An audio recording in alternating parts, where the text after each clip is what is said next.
might pick up big money. I think Shakib Al Hasan and Jason Holder. A lot of folks are saying Jason Holder would potentially be RCB captain also. Wow. And that conversation is happening.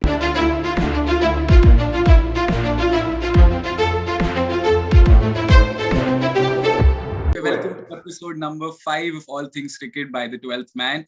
It's been a while since we've been doing this, and after almost, I'd say 6 months, I am back here with another guest and a very special one. So I'll introduce you to Sumedh Bilgi. He's the host of the There's More to Us podcast. It's a self-help show. And as you can see behind him, he also hosts the Indian Cricket podcast, which has a lot of exciting things to come. And he has shared the screen and been behind the scenes with a lot of legends of the game, with a lot of renowned sports broadcasters, and someone I've also been learning from for the last few months. So I'm very happy to have him, especially because of that. Sumedh, welcome to the show. What's up, 12th Man? How's it going? When are you getting into the 11? I think I'll need some advice. The 12th man is a very important person in a cricket team. Never underestimate the value of the 12th man. वो अगर ice pack चाहिए और बर्नॉल लेके आ गया ना तो लफड़ा हो जाएगा किसी भी batsman को. So remember, the 12th man is a very important player. The 12th man is a very important player. Yeah, always taking care of the ice packs. So what's up, Sumedh? How are you? Not bad, yeah, not bad. We've, as you know, we are creating at scale. There's been a lot that's been going on in the last few months. बहती गंगा है, उसकी छींटें हम पर पड़ जाती है. The बहती Ganga, of course, is the great cricket season. Lots and lots and lots of cricket happening, and it's going to culminate into the biggest, arguably the biggest IPL season yet, perhaps. And we hope, we are able to contribute to this Beti Ganga with our little cheete, and some cheete from it fall on us, and हमें थोड़ी मुक्ति मिल जाए. So that's what it is. So I'm glad you brought up the IPL, because for this episode, it's an IPL auction special kind of thing where we're going to be talking about your take on everything that we might expect in this auction. And थोड़ी आपके पाप पे थोड़ी चीटें आ रही हैं, उनमें से थोड़ी हमारे पे और डाल देना, so that we also have some fun to talk about, right? We should move on from the cheete thing. Yeah. So let me just start by not going right into the IPL and saying that there are a lot of people who put up virtual backgrounds of beaches and of trees and oceans and seas, but he is actually a podcaster and entrepreneur from Goa. So a bit about that life. How good is that experience? How feel good is it to be actually in the midst of it while creating the life that you want for yourself? Of course, I mean, Goa is home. I'm born and raised here. I am a Goan, and contrary to what everybody believes, which is Goa में सब लोग बीच पर रहते हैं, पूरा दिन chill करते रहते हैं. हमें भी थोड़ा अपना पेट भरना पड़ता है. And to be very honest, this is the only thing I know how to do here. I know how to talk about sport and a little bit about things, and make a little bit of content, form irrelevant opinion, as we always say. And that's what I'm planning to do. I mean, of course, there's no there isn't yet the ocean in the background as I podcast, but definitely someday, hopefully, we can set up something like that. And well, you'll be around to experience that, won't you? Hopefully, you will. Thank you. So we've had a lot of conversations, Sumedh, about cricket. Fortunately, I've talked to you about the sport on Mornings with Cricket that you've been doing. I've also had a lot of conversations with you in the Hubhopper series that you produced. So there's a lot of conversations that we've already had, but I'll just dive right into what's coming up. So we have let's do it. Yeah, so we have the IPL auction coming up on 12th and 13th of February. It's a mega auction, so I don't need to build up to how important it is for these teams, how important it is to create that base again. Right before we go into that, a bit about the retentions and the two new teams. If I had to ask you the teams that you believe have had the best retentions going into this IPL and the new picks, of course, what would you be telling me about that? Yeah, let's start with retentions, right? I think no surprises with MI. First up, I think you expected them to go for that quartet, and they've done exactly that. They had a bit of a choice between Ishan and Surya, but I think they've done the right choice with Surya. And therefore, once you enter this new league, right, new phase of the IPL, it's because a lot of people are saying, listen, this is going to be the last mega auction. Arguably, it might just be the last mega auction, and therefore building culture from here on becomes everything for the franchise, right? How do you build culture? By your key pillars in any team. The way I look at it, your marquee Indian player, your good all-rounder, and your spearhead are your three absolute pillars of an 11 or of a franchise as a whole, and you need to get set on that. That's very important. And of course, the unsaid one in the room is, of course, the captain. So I think MI have done a good job with their retentions. You expected the same with CSK as well. You know, they had to go for their folks that they've gone to. Very happy for Ruturaj Gaikwad. I think deserves it completely.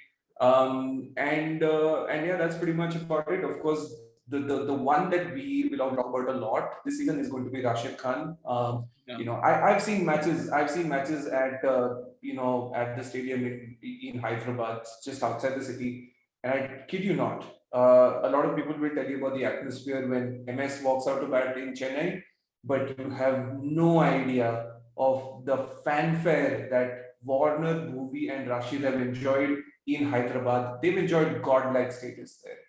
It'll be interesting to see how that pans out and how Hyderabad go about their new life, and how Rashid settles into Lucknow. But you know, the way I look at it, the ones that we saw, the expected ones were of course MI and CSK, and you know, the other ones that we sort of keep speaking about will be the new teams, and I think a little bit about Kolkata as well. So interesting to see how it goes, man. Will be a fun auction. We'll get to that later in the podcast, I'm sure.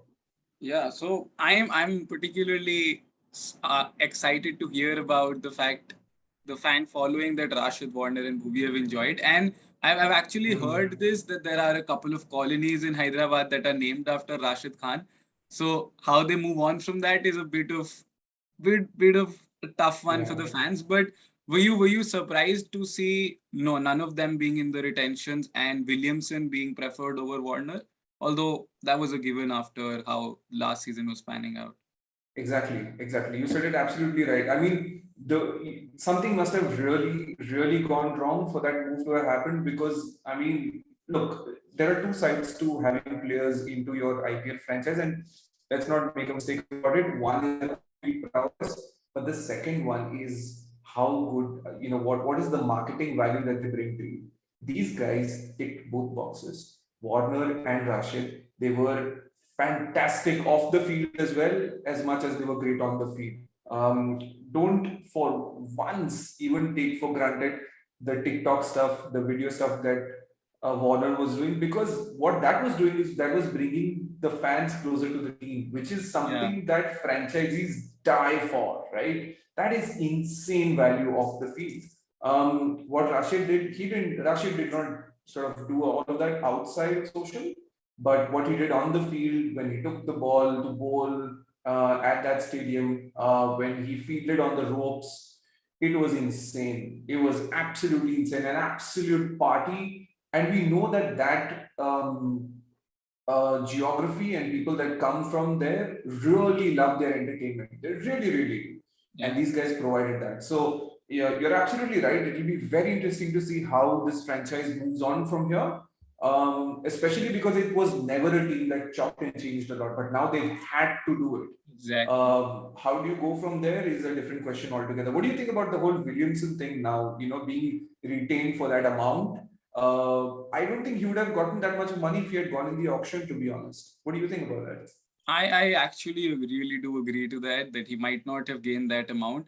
But I think the perspective here is that they're looking at your captain going forward, and Williamson is your formidable middle order batsman. So I think what they're looking for from this auction is to build an aggressive order around Kane Williamson, where Williamson takes one end, and of course they're looking for young talent that Williamson can guide through and take through to the hopefully end of the road for them. So I just had to also ask you before I go forward, which is your favorite team? This is a question that I've been pulled my leg about for far too long. I'd rather not say, but let me just say it. I mean, look, I enjoyed working with the Mumbai Indians for a few years. I was on the media team, produced a lot of their content. And I've developed some friendships there, to be very honest. And I've seen the team lift the 2019 IPL. We've had a good time. So I do have a little bit of connection with that franchise, but it's not it's not just the way it seems. So yeah, am I definitely? And I have a soft corner for Rajasthan Royals for some reason. I think they're a lovely, lovely franchise, and they play some pop cricket. Like when they get into their stride, you cannot stop them on certain days. And they bring a very different flavor to the IPL. So yeah, I mean, I have a soft corner for RR, but if you ask me one team, I think it's been Mumbai. Come on. That's good to know. And I am not one who's going to be pulling your leg. You know that for a fact. I'm a Punjab Kings fan. I have a title with you at least. We don't yet. Don't underestimate what's happening. Yeah, that's what. That's why with the largest kitty. What do you got? 72 crore? 72 crores is a lot of money. So let's see what happens. So I'll throw one question right back at you that I picked up from your story itself. You put up a poll saying which team would you be heading into the auction? The team with the maximum amount left in the purse, or the team with the minimum? So you here, if it was you, then what is your take on this? It's interesting. I mean, the way I look at it, when you are a team that has a lot of money in the purse, right? It could go south. You never know, especially because what's on the line here, right? That's something you got to think about. Now, if I have a lot of money on the table and I'm heading in to assemble a team, I do not have a contingency plan after this auction because there's no more auctions, right? There's no more mega auction that's going to come up, allegedly, according to reports. And so you do not have that option of resetting everything altogether, right? A lot of folks watching this might say, dude, that's a little bit negative, that's a negative approach. I understand that. But in the context of where the IPL is now, it's a teenager, it's no longer a kid. You have gotten into the processes. Everyone understands roughly what you can expect from the other person. You would like to have a few pillars set, right? And then you build something around it. The thing is, if you have, and that's where I'm sitting on that. But the good thing about Punjab at this point of time is, if they make Mayank Agarwal captain, that will be the best thing that guy has the capacity to be an absolute gun T20 player, and I'm actually rooting for him to make his way in the Indian T20 team as well. To bat at a strike rate of 170 for 2 seasons, and he's been on par with Rahul in terms of run scoring, which is a very tough thing to do, right? Make him captain, and he's looked responsible when he's been made captain as well. He captained one game in Dubai, and he looked good, right? So make him captain and build 99 not out. Exactly. There are some people, who responsibility mein na thoda, they elevate themselves completely. Exactly. Well, So he could be that guy. And then you build your team around him. You obviously have a wish list already, I'm sure. Let me ask you, who's going to partner him? Who would you like to see open the batting for Punjab come 2022 IPL along with Mayank? What do you reckon? I'm being hopeful, so I have 2 players in mind for this one. I want David Warner, of course. You wouldn't. DW, yes, I knew it. And the other option in my head is Quinton de Kock. That's another opener I'd love to have in the team. Quinton and Mayank opening the batting. Wow. Yeah. I mean, that is a very underrated opening partnership, but effective. Can be very effective.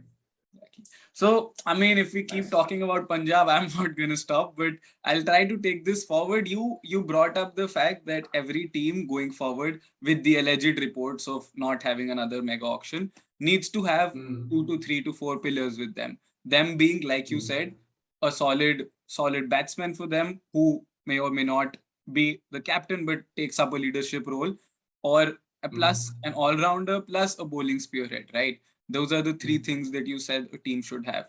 And that is actually the exact template that Lucknow and Ahmedabad, the Lucknow Super Giants now, and Ahmedabad have followed. Giants, yes. Yeah. Super Giants. So, your quick take on those picks by these two new teams, and if you were in their place, is there any switch that you would like to make? Let's start with Lucknow. I think KL Rahul absolutely deserves it. Big congratulations to KL Rahul. Uh, I think with our calculations now becomes the highest paid player ever in the history of Indian cricket in terms of on-field payments.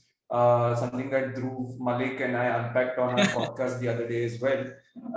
And we'll continue to do that. I think we'll be going live sometime soon with that as well. But KL Rahul at 17 crore, is it? Fantastic. Yeah. Absolutely. Number one, great option. He is arguably India's best T20 batter. I'm going to put my neck out and say that. And he's a work in progress captain for sure, but that is something we'll see about, right? Yeah. Ravi Bishnoi, the third one, I'm going to go to third right away. Ravi Bishnoi is a good signing, no doubt. But interesting choice by Bishnoi. If he had gone to the auction, he would have gotten more than 4 crore for sure. But he's chosen to be one of the pillars of the team if he's allowed to become one, which is a very smart cricketing move in my opinion. The second one is what I'm thinking about, right? With Marcus Stoinis. Now, Big Stoin, he is capable of the extraordinary. He is somebody who can bat at 230 strike rate when you need somebody to go at it for 10 balls. He can potentially get you wickets, but these are again potentials. These are not numbers that he's replicated all the time. If you look at your all-rounder, your star all-rounder, right? You need a minimum of 200 to 50 runs in a season, and very conservative number, and you need 10 wickets ish in a season, 10 to 15. Again, very conservative numbers. Can he get you that? I think he's capable of doing it, but he's not done it yet. The other day he lit up the big bash. I know you're going to say that, but that's what I said. He's capable of it. He's very, very capable of it. So it'll be interesting to see how they build around it. Will they get another all-rounder, or will they say, listen, Stoinis, you're our guy? Will be interesting to see. Yeah, that'd be exciting. And quick take on the counterpart team, Ahmedabad. Congratulations, Hardik Pandya. I mean, wow, that is a huge move. To be very honest, a lot of people sit down and say, listen, they question Hardik's character. They talk about, certain things, and at the end of the day, I have to tell you this. I've seen Hardik train, and the guy trains harder than anybody else. He is the first one to arrive and the last one to leave on the training session.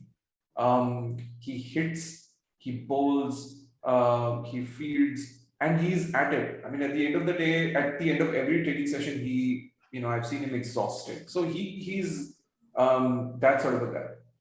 Great skill set. The only thing is, I think, he's got to prove himself as captain. I don't think he's ever captain at the top level. And so now to captain will be very interesting. Obviously, it makes great marketing sense. He is a son of the soil. You put him out. He'll speak fluent Gujarati for your local sponsors. No, I'm not kidding, man. These are huge. These are decisions that are all considered while making these things happen. And while it might not be a cricketing decision, it is a franchise decision. Those are two very important things to consider. And therefore, I think it's a bold move, but it'll pan out later, and we'll see what happens from there. Rashid Khan for 15 crore. I think he would have gotten more in the auction if he had come to the auction. But here's the thing, right? Rashid's done the smart thing. He's gone to another big ground, and he's gone to a surface that turns like that. It turns. He's gonna love it. He's going to love Ahmedabad. Absolutely love Ahmedabad. The other thing that we should talk about is Rashid Khan has spent a lot of time in Lucknow, because the Lucknow ground was given out to the Afghanistan Cricket Association as their home venue for a very long time. So he knows that place entirely. So this boy for sure must have been contacted by Lucknow as well, as we've seen in reports. But he's actively chosen to go to Ahmedabad for a reason. So that's what I think about those two. Who's the third, by the way? I sort of Shubman Gill. Shubman Gill, which I think could be the steal of the entire attention. I think that's the steal of the whole damn thing. At the end of the day, he's your man going Shubman Gill. I mean, that guy is just a phenomenal player. The only thing is we've not seen him do it consistently, but like everyone has a graph in the IPL. Everybody has a graph.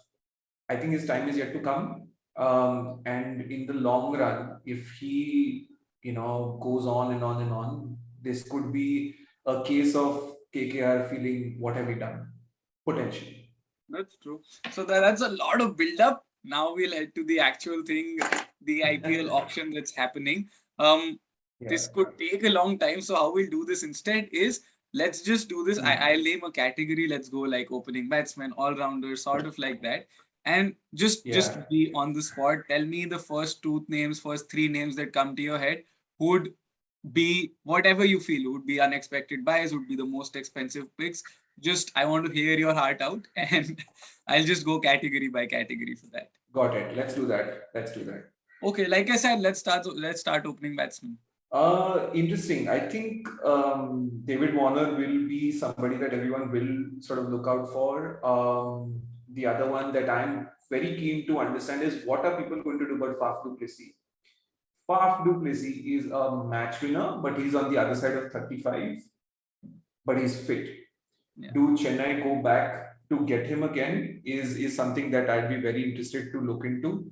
I'm just opening up the list of 2 crore folks because those are the marquee, most important ones, or they feel like, we are important, whatever that is. Evan Lewis, another important name in that list, I think. Evan Lewis again is somebody who is getting there. I think he did decently well for Rajasthan last year. Could prove to be an interesting option. Will Rajasthan go back for him? Not sure. Quinton de Kock, like you mentioned, again, very, very interesting prospect. I think he's getting into his best years. In fact, he's living his best years as a cricketer. What happens to it, we'll see. But I think the really interesting one in all of this is Jason Roy.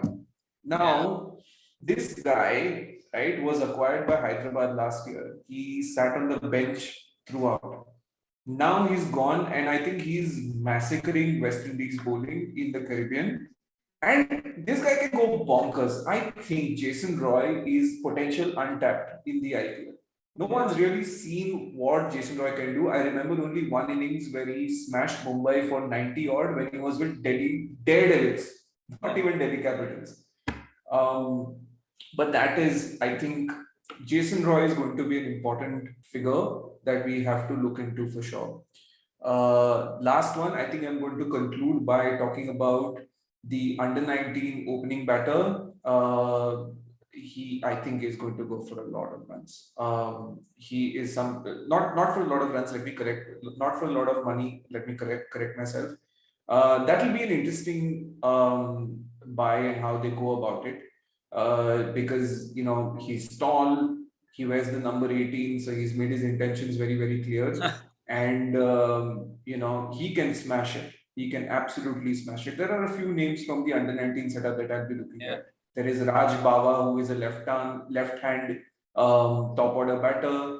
The under-19 opening batter, Krish, that's his name, Krish. Watch out for that name. So yeah, I mean, it's going to be fun. Opening batters, I think, are important folks. They are folks that need to be specialists.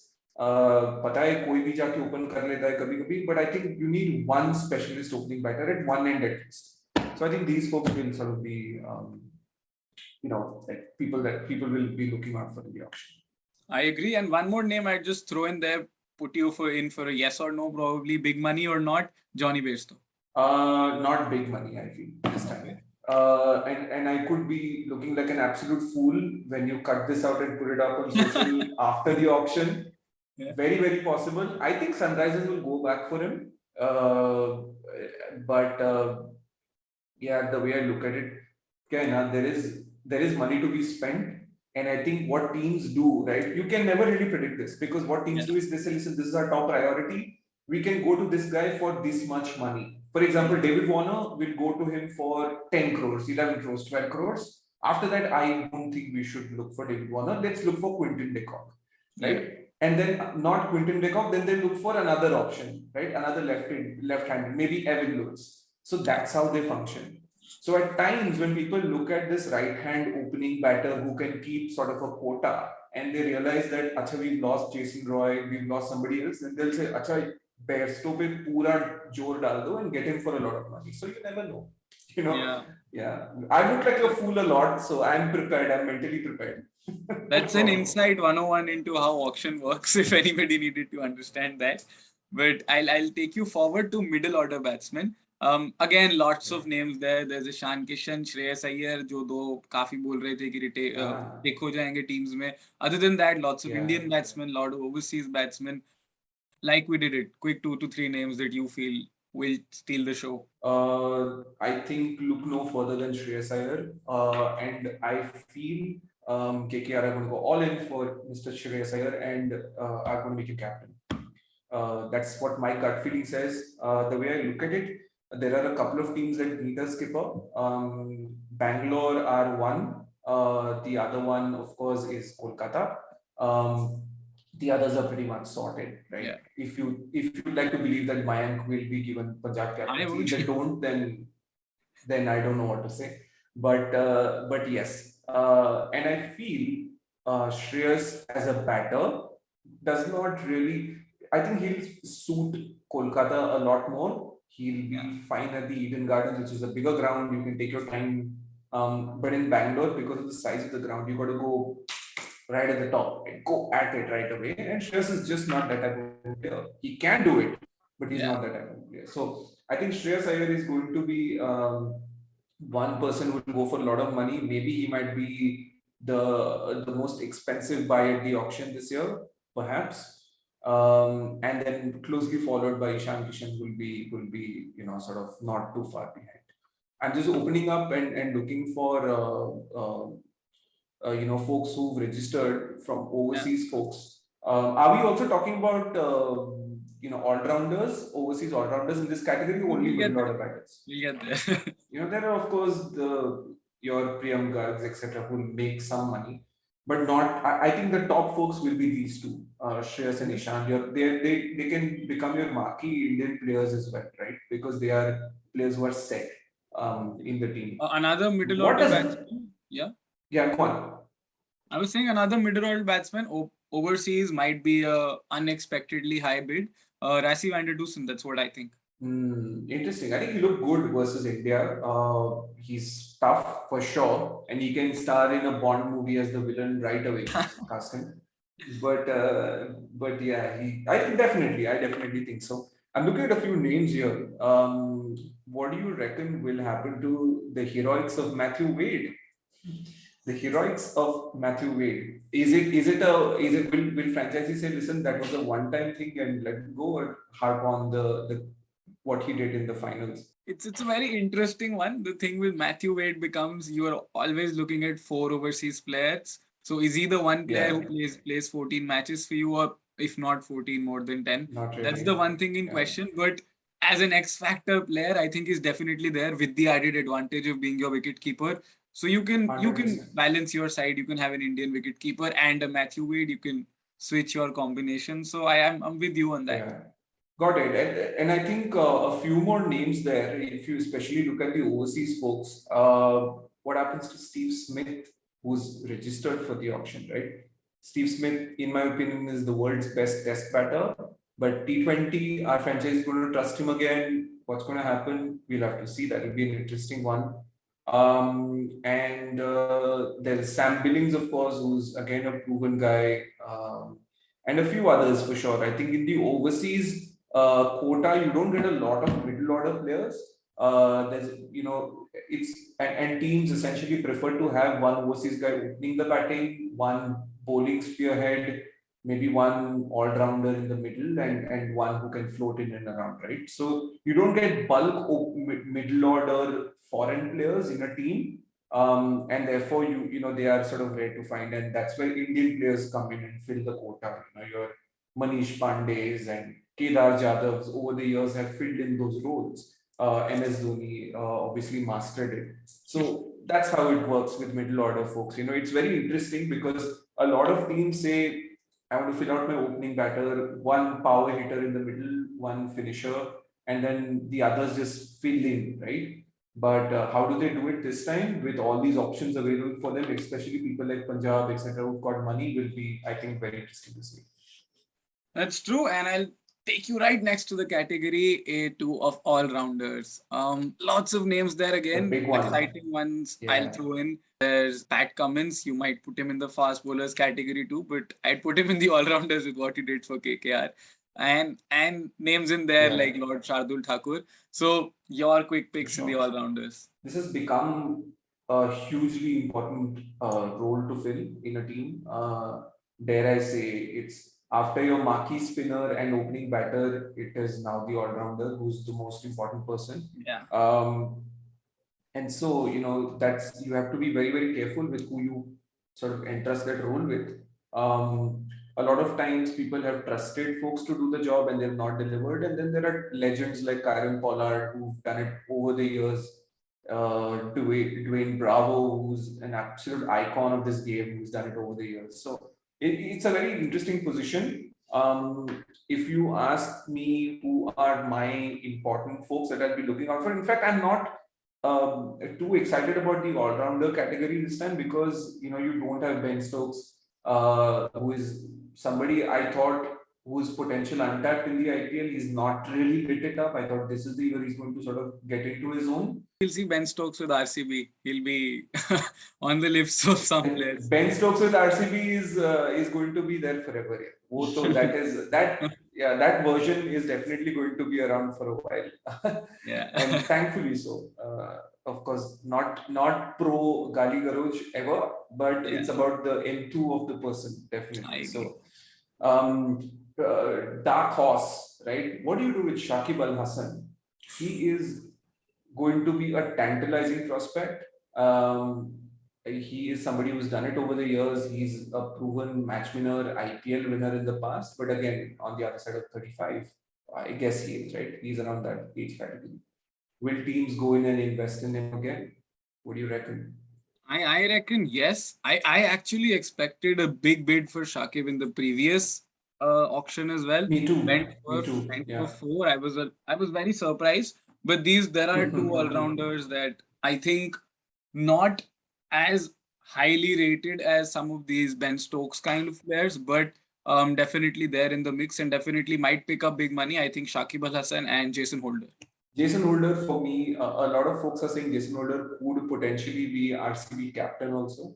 Wow. And that conversation is happening, and there is merit to that discourse. And I'll tell you what, because this guy has managed West Indies before, and if you can manage West Indies cricket team, you can do it with anybody else. But jokes aside, I think it's a given that Virat Kohli is going to be the alpha. He's going to be the top guy there, and of course, absolutely deserves. He is the guy. Now, you need a leader who will be unassuming, right? You don't want somebody who will try to catch the limelight of arguably the greatest white ball player of all time, right? You don't want to do that. So what you got to do is be an unassuming character, someone who's happy to sit at the back and just lead the troops and see where you go from there. And how many captains do you have in the market? You don't really have too many. There's Shreyas Iyer, but I think I don't think it's going to fit well. The other one is Owen Morgan, but I think his time. It's interesting because he's not in form at all, and yet he's somebody who's revered as a absolutely exceptional white ball captain. You don't want that happening if you're RCB, right? So I think Jason Holder at RCB captaining, being the all-rounder in the team, that's got some ethos there. Let's see what happens there. So, that's a very good take, and that's something I look forward to. It's a good one. What happens to Dwayne Bravo, sir? What happens to Dwayne Bravo? He's registered himself for the auction. He is not at the same pace anymore, doesn't smash anymore at the same pace, but he is Dwayne Bravo. So what happens to that? My quick prediction is that he's definitely going to some team, and my prediction is it's not CSK this time. Somebody's buying him for 5 to 6 CR, but he's going to a new team as a death bowling specialist and the player who can rocket it off right in the last 2 overs. If Punjab Kings. ले लो यार, मैं कभी मना नहीं करूंगा. Dwayne Bravo तो he's he's been the reason Punjab lost to Chennai a lot of times. So even if it's Many just to times. remove that, I'm up for it. He's got Rahul blood on his Tewatia bhi hands kharid already. Absolutely, absolutely. I think we should move on to bowlers. Definitely. And Bowlers, I we'll do think with spin bowlers, bowlers and pacers together. we'll do spin and pace together.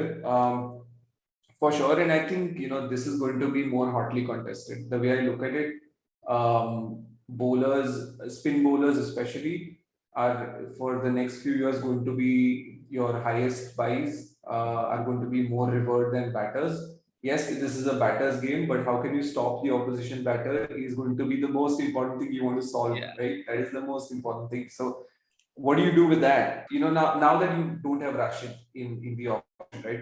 Who's going for a lot of money? What do you think? I think there's two Indian bowlers in there.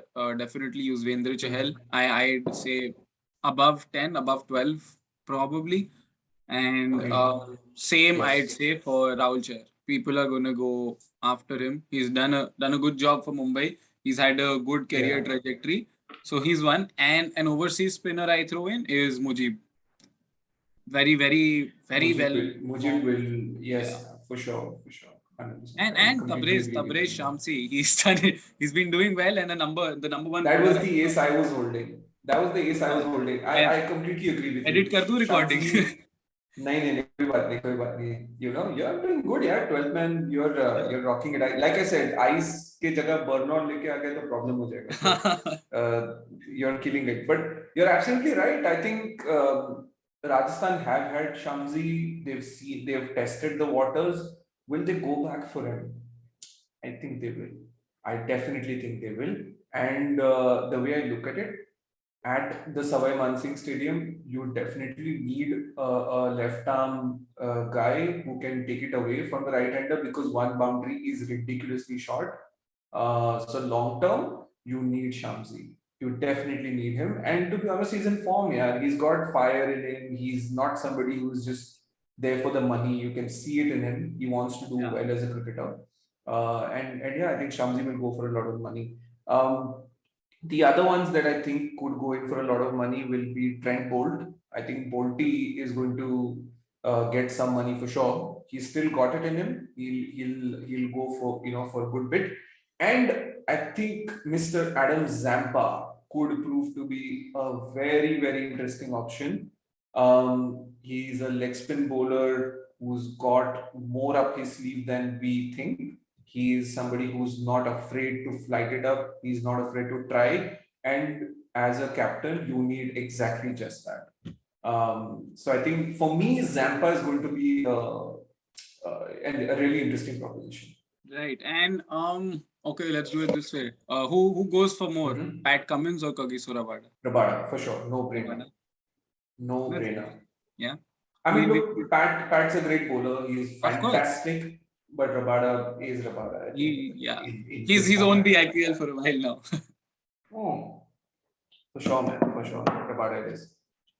Right. And we'll just stop this conversation right here before we take it too much. I think it won't unless we put a full stop to it. So I'll dive right back into you, try to end on a good positive note.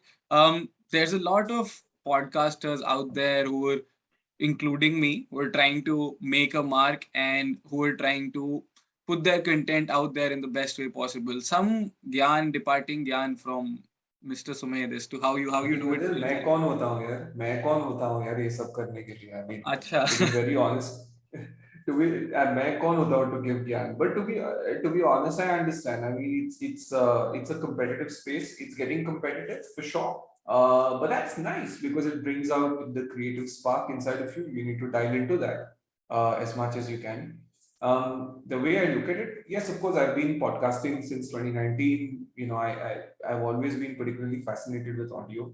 I think it's a beautiful medium. I think it's a medium that will help you connect with a lot of people on a very different scale. So, if you're serious about it, then create and forget for a while.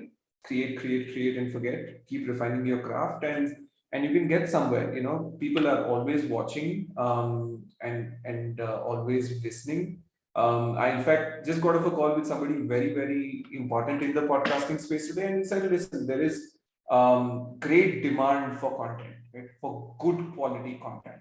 And if that is your focus, then something will come out of it. How do you refine your content and make it fun, relaxed, enjoyable, if that is your thing? Or if you are somebody that has a sense of seriousness to your content, how do you dial into that? Being you is very important, and getting quality out every single day is the answer. So look forward to everything that everyone's creating always. Right. And for all of you starters out there, create, create, create, and forget. That's the motto that we have been handed out today. And I think it's a beautiful one to follow. And I'll take you next up to um a question that I think you might have a lot of options to choose from, but the first one that comes into your head, you've been on the backside of things, producing content a lot of times. You've come to the forefront a lot of times, so there's a lot of memories in there that you must have with some special cricketers, some special broadcasters. One or maybe two, because if you can't choose, memories that you just remember every time if someone asks you what's your favorite one. Yeah, like you're absolutely right. I've had the privilege of being, in close proximity to the athletes that we revere so much, to see the human side of them. We see the poster boys, we see them doing heroic things in front of millions of people. But to spend time with them, to understand that at the end of the day, they are humans just like you and I, has been quite humbling, has been quite nice, especially because I come from a background of playing the sport at the state level, and I understand the minuscule pressure that I had compared to what their pressure is something that I've been witness to, and that is something that I dial into every day when I create. And there have been multiple instances. I think I've had the privilege of going to the homes of young IPL cricketers when they've just made it to the IPL. Few days after the auction, gone there to meet folks in their house. I've gone to small establishments, very humble homes, but always welcomed by a lot of love from a lot of people Yeah. in the country. Cricket के लिए ना बहुत प्यार है यार इस देश में. There's a lot of love for it, and if you in some capacity are taking it forward, then people really revere you and love you for that.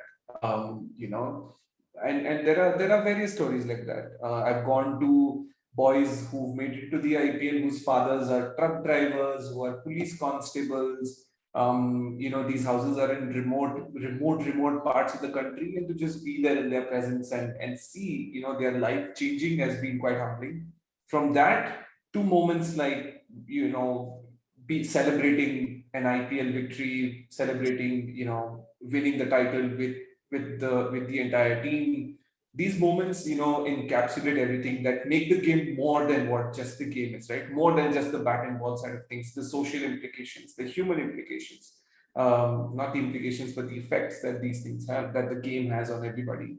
And so, yes, there's a lot on offer for people that want to be associated with cricket. It's, of course, not as easy as it used to be back in the day when you could align yourself with these things. It's become very competitive, and it's become very difficult, but it's not impossible.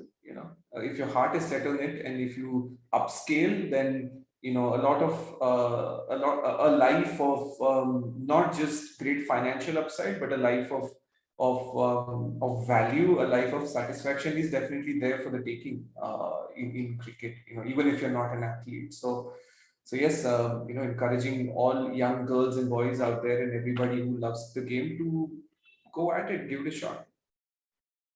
Right, that's a lot, a lot that people can take from that. And um that I agree, there must be a very beautiful feeling to be with a youngster who has just made it. And I'm just assuming how good it must be for you as well. And on that note, I'll just quickly take you to my final question. This is a question that I've had everybody who's ever been on the show answer. So if I ask you, what is cricket for you in one word? Cricket is joy. It's just joy. Yeah. It is joy for somebody who's in it, who's playing the game. It's not just the joy of hitting a six or winning or or bowling the perfect yorker or the perfect outswinger. It's the joy that you collectively feel with your teammates, with your people after success, the bonding you feel after disappointment, and the success and likewise the same feelings you have as a fan, right? When you're observing the game and you feel like your team should win every game, but when they don't, you feel a sense of disappointment. But when the team wins, you feel a sense of joy, you feel a sense of happiness. And when you partake in conversation, you feel like you understand something about it. You put your opinion out there, and in that space, there's a lot of joy to be sort of absorbed and taken. So I think cricket is gives you a lot to learn in every frame of watching the game. You take back lessons that you can apply in life. A lot of people in their cliche way keep saying that Test cricket resembles life, but cricket in all forms resembles life. And if you look at it from that lens, and it's possible to see that it's beyond just a bat and ball and a few people watching. So yeah. Yeah, that's true. And cricket is joy is something I absolutely agree to. It's joy. It's been absolute joy talking to you as well. On that note, I will be ending Likewise. the episode, but I have a great sense of gratitude for you being here and having this beautiful conversation with us. Thank you so much for joining. For everybody who's watching this, make sure you go and check out the Indian Cricket Podcast. It's absolutely different. It's absolutely new, and you must listen to it.